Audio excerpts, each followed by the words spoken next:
Assalamualaikum warahmatullahi wabarakatuh. Dengan menyebut nama Allah, yang Maha Pengasih, yang Maha Penyayang, saya menyambut para pemirsa yang terhormat untuk menyaksikan presentasi khusus ini tentang kehidupan Nabi Muhammad Sallallahu Alaihi Wasallam, seorang utusan terakhir Allah.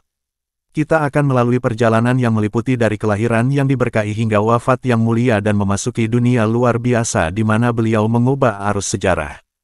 Cerita kita dimulai pada tahun 570 Masehi, di kota Mekah, Arab.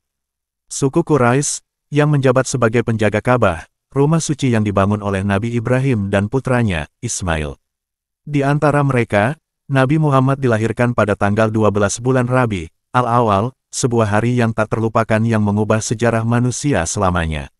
Ibu Nabi Muhammad, Aminah, mencintai dan melindungi putranya yang baru lahir dengan sepenuh hati. Nama, Muhammad, diberikan kepadanya, yang bermakna, yang terpuji. Namun, kelahirannya disertai kesedihan, karena ayahnya, Abdullah bin Abdul Muthalib, telah wafat sebelum kelahirannya. Nabi Muhammad tumbuh sebagai seorang yatim piatu dan dibesarkan oleh kakeknya, Abdul Muthalib, serta kemudian oleh pamannya, Abu Talib. Tahun-tahun awalnya ditandai dengan sifat luar biasa seperti kejujuran, integritas, dan kebijaksanaan, sehingga dia dijuluki Al-Amin, yang bermakna, yang bisa dipercaya, di masyarakatnya. Setelah memasuki usia dewasa, Nabi Muhammad dikenal karena keadilan dan integritasnya dalam berinteraksi dengan orang-orang Mekah. Kota itu dilanda ketidakadilan sosial dan hancurnya moral. Itu membuat Nabi Muhammad mencari kesendirian di Gua Hira, tempat beliau menerima wahyu pertama dari Allah melalui malaikat Jibril. Dalam wahyu pertama yang diterima Nabi Muhammad, ayat-ayat Al-Quran memerintahkan beliau untuk membaca dengan menyebut nama Tuhannya, Allah, yang menciptakan manusia dari segumpal darah. Selama 23 tahun di masa mendatang, wahyu-wahyu terus berlanjut, membentuk Al-Quran, firman Allah yang abadi dan tak terubah.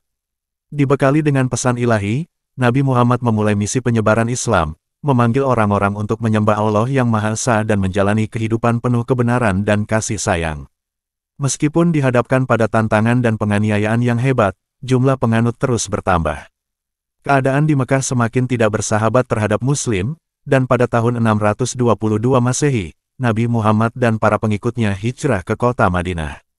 Peristiwa ini, dikenal sebagai hijrah, menandai awal era baru. Di Madinah, Nabi Muhammad mendirikan negara Islam yang menjadi contoh, mempromosikan keadilan, persatuan, dan kerjasama di antara penduduk yang beragam.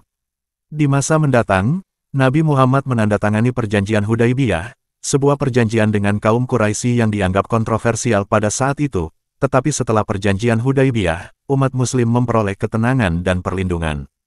Nabi Muhammad terus memimpin umat Muslim menuju kesuksesan dan pembangunan yang berkelanjutan. Sekarang, kita telah mencapai akhir perjalanan kita, perjalanan kehidupan Nabi Muhammad Sallallahu Alaihi Wasallam. Ajarannya dan karakternya terus menginspirasi jutaan orang di seluruh dunia, memandu mereka menuju kehidupan iman, kasih sayang, dan kebenaran. Semoga kita semua mengikuti teladan Nabi Muhammad dan meningkatkan pemahaman tentang pesan Islam yang abadi. Terima kasih telah menonton video ini. Jangan lupa like, share, dan subscribe. Sampai jumpa di video selanjutnya. Waalaikumsalam warahmatullahi wabarakatuh.